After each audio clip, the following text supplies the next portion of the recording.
이제는 그 레이기의 해설, 그러니까 전반적인 그 레이기의 내용을 여러분과 함께 살펴보겠습니다. 그래서 레이기 전체를 하나의 어구로 표현하자면 내가 거룩하니 너희도 거룩하라는 뜻입니다. 하나님이 거룩하니 너희도 거룩해야 된다는 거예요.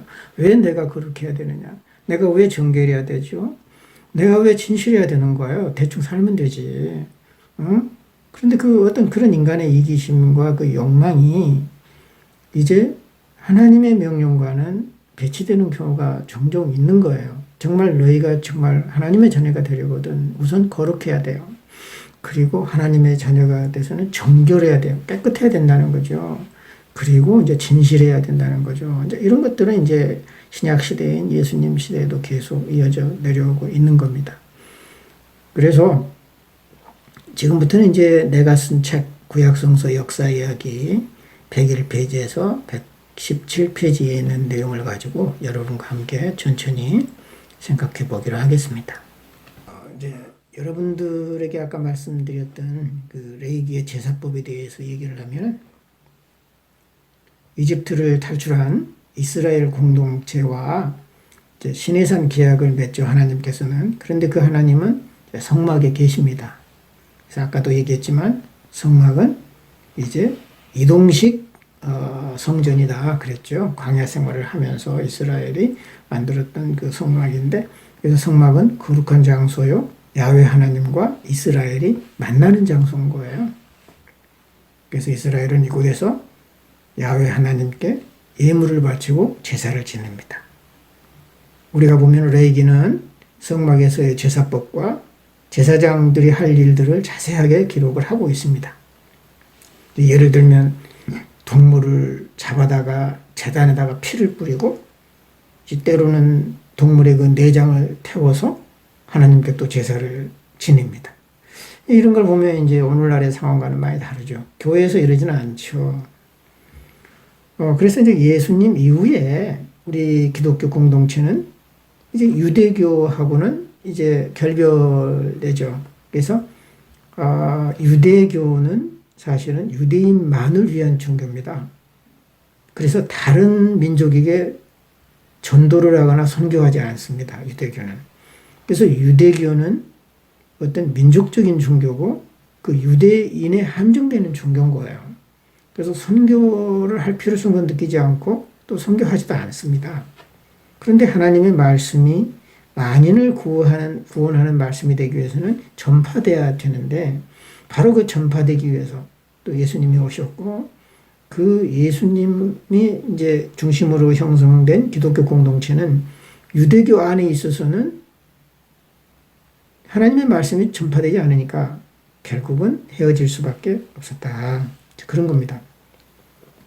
그래서 이제 유대교는 제사 중심적인 어떤 그런 종교라고 하면, 여기서는 이제 기독교는 어떤 말씀 중심의 신앙 공동체로 변화됐다. 이런 얘기를 하고 있습니다. 그래서 예수님을 따르는 무리들은 유대교인처럼 또 성전이나 회당도 없었어요. 그래서 초기 그 기독교인들에게는 그런 성전을 지을 만한 돈도 없었고, 경제적인 여유도 없고, 능력도 없었어요. 그리고 그 초대 기독교인들을 도와줄 만한 어떤 사회적인 지지 세력도 없었습니다. 자연히 이제 초대 기독교인들은 가정 중심의 예배를 통해서 예수님의 말씀을 상고할 수밖에 없었고, 또 예수님의 제자들인 사도들의 편지를 돌아가면서 보면서 신앙을 지켜왔습니다. 그래서 유대교 예배하고 많이 다를 수밖에 없었죠. 그 결과 예배 형태도 제사 중심이 아니라 성경을 읽고 또 신앙 편지를 서로 나누어 보고 읽으면서 이제 교회는 말씀 중심의 교회가 될 수밖에 없었다. 물론 예수님 시대의 유대교 역시 예배 형태가 아주 옛날 고대 것과는 많이 달라졌죠. 그 당시도 희생 제물을 성전에 가져와 하나님께 예배드리던 때는 이제 많이 지났어요. 이제 그런 방법을 물론 안 쓰고 있었죠. 뭐 대신해서 뭐 이렇게 내고 뭐 이제 이런 게 좀 달라지기도 했습니다. 거기 보시면은 로마의 지배를 받는 동안에 화폐 경제가 활성화되죠. 그리고 사회가 다변화되면서 유대인의 신앙 양상도 달라졌습니다. 이제 양이나 소라든가 어떤 재물을 직접 가져오기보다는 성전 안에 있는 장사하는 사람이 있었어요. 예수님이 화를 내셨죠. 성전 안에 있는 장사하는 사람들로부터 재물을 현금으로 사서 그것을 바치기도 했습니다. 이 모습을 본 예수님께서는 성전을 도적의 소굴로 삼는다, 이렇게 하면서 책망한 사건도 있습니다. 성전 관리자와 장사치들이 서로 짜고 성전 예배를 이제 오염시키는, 거기에 대해서 우리 예수님께서는 분노하셨던 거죠. 그렇게 보면요, 레위기에 나타난 그 제사법은 오늘날 현대인의 시각에서 본다면 굉장히 시대에 맞지 않다, 시대에 뒤떨어졌다, 이렇게 볼 수 있겠어요. 그래서 오늘날 레위기를 어떤 본문으로 하는 설교를 쉽게 잘 들을 수가 없어요, 교회에서도.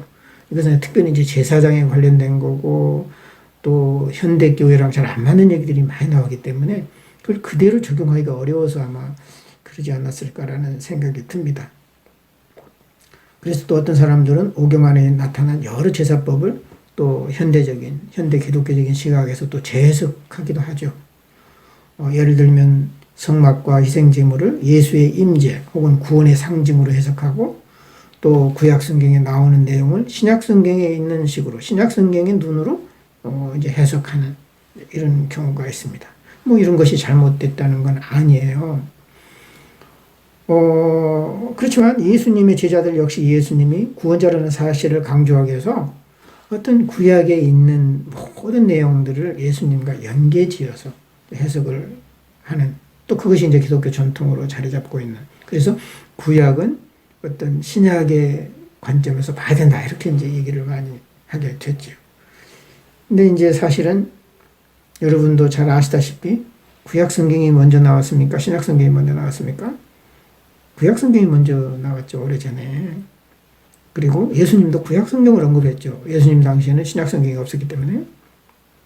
그렇기 때문에 구약 성경은 예수님의 말씀이 나오진 않았지만 오래된 그 신앙인들의 전통이 담겨 있어요.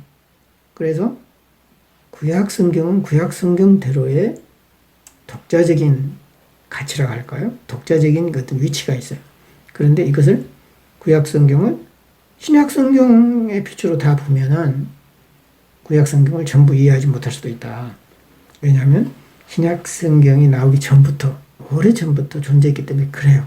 그래서 이것을 신약 성경에 비추어서 해석하는 방법은 알레고리칼, 비유적인 해석으로 많이 합니다. 그렇지만 그렇게 할 때도 있지만 때로는 구약 성경 그 자체로 볼 때 훨씬 더 고대의 신앙을 살펴보는 이제 그런 기회가 됩니다. 그래서 여기 보시면 구약의 독자성만이 구약 성경을 바로 보게 합니다. 특히 레위기 같은 경우는 더 그래요. 특히 레위기는 고대 이스라엘이 처한 환경과 문화적 배경을 이해하지 않고서는 접근하기가 참 어렵다는 거죠. 그리고 나서 현대에 적용하는 것은 그 다음 과제라는 거죠. 가장 보편적으로 행해졌던 번제 규모를 볼까요? 흠이 없는 숫송아지를 잡아다가 피를 내서 이제 장막, 그 회막이라고도 했는데요, 문 앞에 뿌려야 됩니다. 피를 내서 막 뿌리면 우리가 오늘날 볼 때는 상당히 어렵죠. 그 다음에 그 희생제물에 가죽을 또 벗겨요. 도살장에서나 요즘 하지, 그거 어렵잖아요. 또 각을 떠요. 그리고 그 뜬 각과 함께 머리와 기름을 또 제단 위에 있는 불에 있는데 거기에 나무에 또 올려놔야 돼요. 이제 태우는 거죠. 그 내장과 정갱이를 또 물로 씻고 제사장은 그것을 가져다가 제단 위에서 불살라서 하나님께 또 향기로운 제물을 바쳤다, 이렇게 나온다는 거죠. 이런 시설을 오늘날 갖추기도 어려울 뿐만이 아니라 또 그걸 이해하는 게 상당히 어렵다는 거죠. 그러나 그렇게 안 맞고, 오늘날에 안 맞고 이해할 수 없다 하더라도 하나하나가 의미가 있어요. 그 상징적인 의미가 있고 깊은 의미가 있다는 거죠. 그걸 이해하기가 쉽지 않은 거죠. 여기 보면 이제 그림 보시면은 이게 이제 장막이에요. 회막이라고도 했고, 이 텐트로 돼 있죠. 가에 이렇게 쭉 울타리 같은 게 또 있고요. 이것이 이제 성전의 기본 구조가 된 거죠. 이제 앞마당, 성전 뜰이라고 그러죠. 성전 뜰이 있고, 그 다음에 이제 성소가 들어가면은 입구가 있고, 그 다음에 성소가 있고, 지성소, 맨 뒤에는 지성소라고 그러죠. 이제 이렇게 구조로 되어 있는 것이 이제 성전도 이 모양대로 이제 나중에는 지어집니다. 그래서 제가 보니까 이 제물을 바치는 제사장들은 아마 오늘날로 말하면 그 동물을 해부하는 전문가인 것 같아요. 굉장히 자세하게 부위별로 정확하게 잘라야 하고 또 기름기를 별도로 가려내야 되고 내장과 정갱이를 깨끗하게 씻어야 됩니다. 조금이라도 실수가 있으면 거룩한 제물이 되지 못합니다. 이게 중요한 거예요. 그것을 대충 하는 것이 아니라 굉장히 아주 정밀하게 정교하게 했다는 거죠.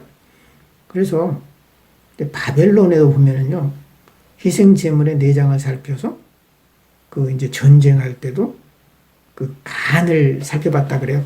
간의 모양이라든가 이제 간에 나타난 금 같은 것이 있어요. 핏줄이겠죠. 이런 걸 보고 점을 쳤다 그래요. 이것을 간신점이라고 하는데 동물의 내장을 살펴서 점을 치기도 하고 간을 살펴서 점을 치기도 하고 이걸 주도하는 제사장이 있었는데 그 사람을 바루라고 합니다. 오늘날 보면 굉장히 미신적이죠. 그리고 아무도 그걸 믿으려고 하지 않겠죠. 그런데 고대 사회에서는 상당히 유명한 학자들이 이제 그 일을 주도했고 정밀하게 주도했고 또 그 도서관에 이제 그런 그 흔적들이 많이 비치되어 있었어요. 그래서 요셉도 이제 그 컵으로 점을 쳤다는 것이 성경에 나오죠. 컵 이제. 그래서 그런 그 고대 사회에서는 오늘날과 달리 이제 신의 뜻을 알아보는 여러 가지 방법이 동원됐어요. 그래서 보면은 그 바루라고 불리는 제사장은 국가적으로 공인된 신점자였어요. 신점자 디바이너. 나라의 대소사를 예견하는 일을 맡아보았습니다. 그래서 그들은 동물의 내장, 특히 간을 살펴서 점을 쳤는데 그 색깔이나 모양 등을 보고 판단했어요. 그것은 제사장이 임의로 판단하는 것이 아니라 우리의 그 토정비결의 경우처럼 일종의 통계자료에 근거한 것, 나름대로 통계자료가 있었어요. 그래서 그것은 이제 근거한 것이었습니다. 오랜 세월 동안의 경험적 관찰에 의해서 정리해둔 자료집이 소위 왕궁, 국립도서관에 소장되어 있었고 제사장들은 그 문헌의 내용에 따라 판단했습니다. 그러니까 여러 이제 간의 모양이 나타나서 이런 모양은 이거고 이런 모양은 이거고 굉장히 나름대로 그 이제 통계치를 작성해 놨다는 거죠. 따라서 바벨론의 제사장 바루는 흔히 우리가 생각하는 그런 점쟁이가 아니라 당대의 주로 학자들이었습니다. 고대 사회에서 동물을 희생제물로 바친 것은 굉장히 보편화되어 있었습니다. 그래서 아마 그 동물이 건강한 동물인가 이걸 살펴보기 위해서 내장을 살피고 각을 두고 굉장히 이제 이런 일을 했고 굉장히 많이 발전했을 것 같아요. 그래서 이스라엘 사람들이 동물의 내장을 살펴서 하나님의 뜻을 파악했다는 증거는 분명하게 나타나고 있지는 않아요. 성경에 보면. 그럼에도 불구하고 하나님께 드려질 제물에 대한 엄격한 관리 규정을 살펴보면 상당히 그런 부분도 이스라엘에서 발전했을 거다 이런 걸 알 수가 있어요. 그래서 학자들은 레이기에 나타난 제사 규정을 바벨론 포로기 이후에 확립된 것이다. 아마 이것은 굉장히 그 오경이 일찍 기록된 것으로 성경은 나오지만 오히려 실제 기록된 것은 그런 광야 시대라기보다는 그보다 훨씬 후대일 거다 이렇게 주장하는 학자도 있습니다. 재미난 얘기가 있죠. 이제 희생제물을 바치기 전에 그 제사장이 이제 그 동물에다가 이제 손으로 얹고 안수기도 하는 거예요. 이제 거기 성경에서 그렇게 나와서 그랬는지 모르겠지만 좀 오늘날에도 이제 뭐 이렇게 가축, 개라든가 뭐 또 돼지라든가 뭐 어떤 소라든가 이제 이럴 때 이제 동물의 머리에 손을 얹고 안수하면 좀 이상하게 생각하겠죠. 근데 사실은 그 시골에서 사시는 농부들, 특히 가축을 키우는 농부, 옛날에는 소 하나 키워서 자기 자식 대학 보내고 다 했다고 그러잖아요. 결혼시키고. 그런데 그 소가 아픈 거예요. 그래서 이제 시골에 있는 전도사님이나 목사님들 불러다가 자기가 아플 때 기도한 것보다 오히려 소가 아플 때 기도하는 게 더 간절하다는 거예요. 농부들한테는. 그래서 이제 아마 이런 소한테 머리를 얹고 소 머리에 이제 손을 얹고 안수기도 해야 되나 이렇게 좀 궁금해 할 것도 같아서 내가 이런 말을 썼는데, 정말 그 동물을 사랑하는, 그리고 그 동물을 애지중지하고 키우는 농부를 생각해서 기도할 수 있겠다, 그런 생각을 합니다. 이런 것들이 그 성경에도 나온다는 거죠. 여기 좀 보면은 이제 그림에 보시면 그 동물을 태워서 제물을 바치는 희생제사에 대한 그림이 좀 나와 있죠.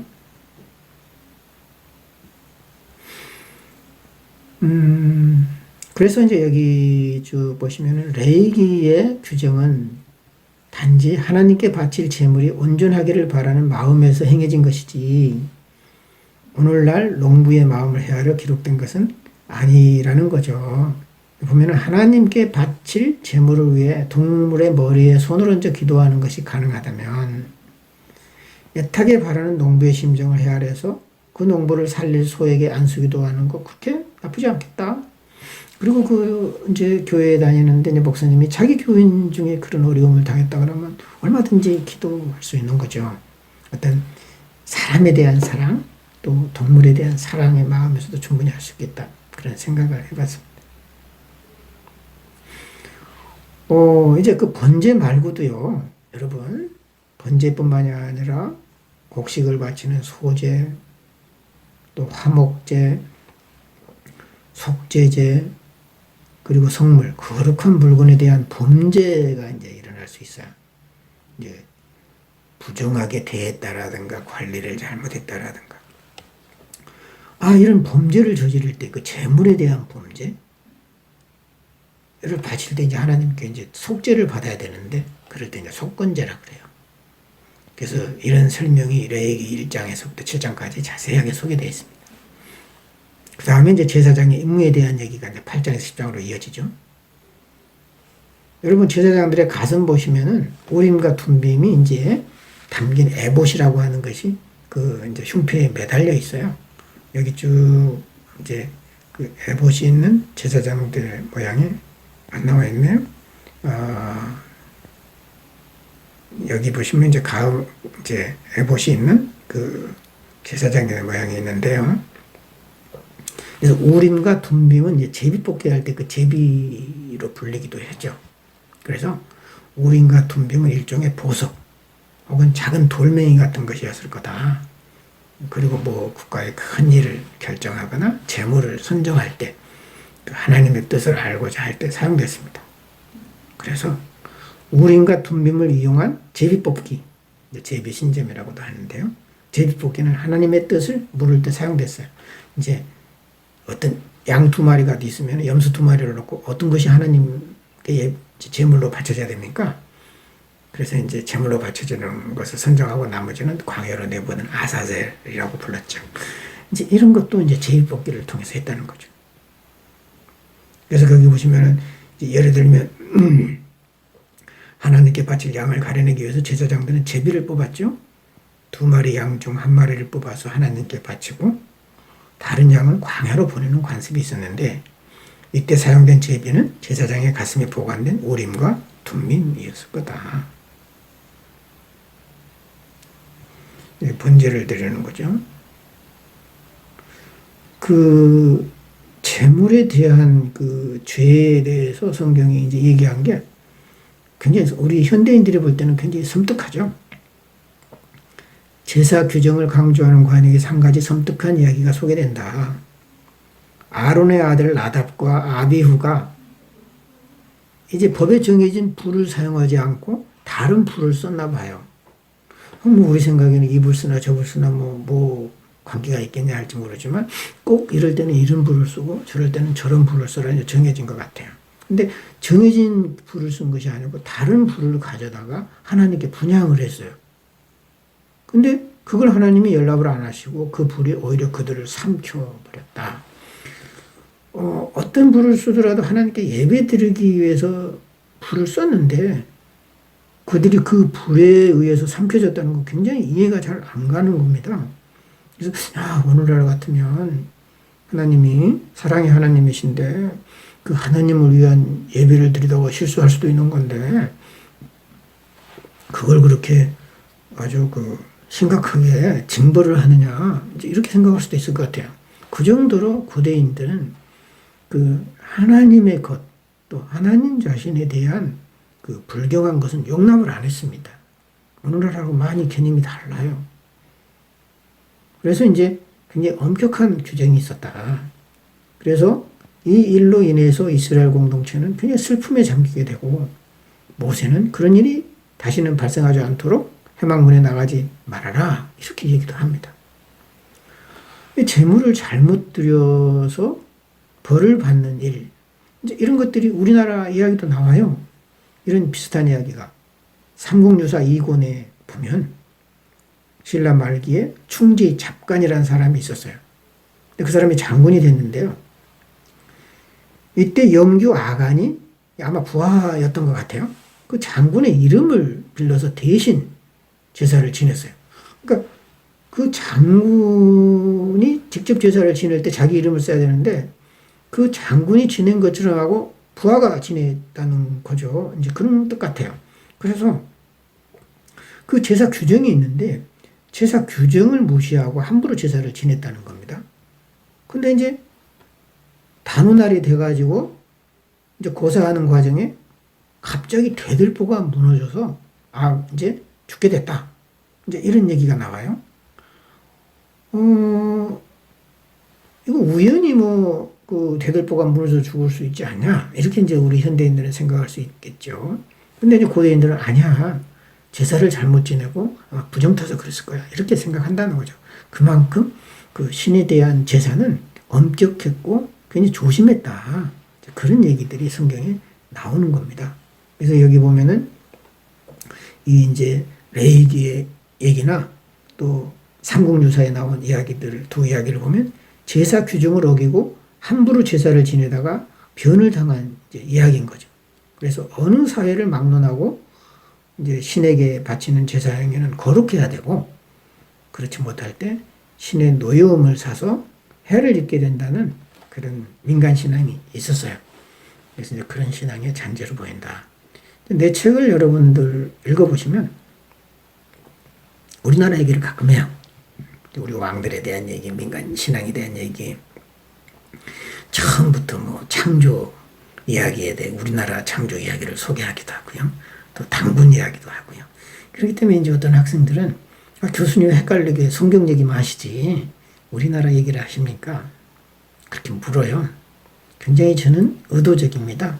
왜 이렇게 글을 썼을까? 우리가 기독교 신앙을 가지고 또 구약 성경은 이스라엘을 배우고 하나님의 말씀을 배우지만 우리는 대한민국 사람입니다. 우리는 한국 사람이에요. 우리가 곧 이스라엘 사람은 아닌 거예요. 물론 영적인 이스라엘이 될 수 있고 신앙인이 될 수는 있을지 모르지만 그만큼 우리 민족에게도 하나님의 선물이 주어졌고 또 우리 민족의 전통을 통해서도 하나님의 뜻을 알 수 있는 것들이 참 많아요. 이런 것들을 공유해보자. 그래서 우리 민족, 하나님의 성경, 하나님이 주신 성경을 통해서 오히려 우리 민족을 들여다보고 돌아보는, 그래서 보물들을 찾아내는 그런 작업을 성경 공부할 때 함께 해보자 한 겁니다. 우리 기독교인들이 너무 우리 문화와 우리 것에 대해서 좀 경시하거나 아니면 중요하게 생각하지 않는 경향이 있어요. 좀 다르니까. 그렇지만 다르더라도 자세히 살펴보면 굉장히 배울 점이 많고 유사한 점들도 많이 있습니다. 우리 문화에 대한, 역사에 대한 어떤 그 자부심을 가지면서 어떤 그 기독교인이 될 때 우리 민족의 지도자가 되는 거예요. 우리 걸 모르고서 우리 민족의 지도자가 될 수는 없겠죠. 정신이 온전한 진실을 바라볼 수 있는 통찰력을 가진 사람은 어느 하나에 치우쳐서는 안 됩니다. 성경을 배우면서도 우리 것도 봐야 돼요. 양쪽으로. 그리고 성경을 보면서 다른 나라 것도 봐야 돼요. 또 우리와 다른 신앙도 봐야 됩니다. 그러면서 우리가 그들을 존중해 줄 때 그들도 우리를 존중하는 거죠. 그래서 늘 우리의 공부는 이렇게 가는 겁니다.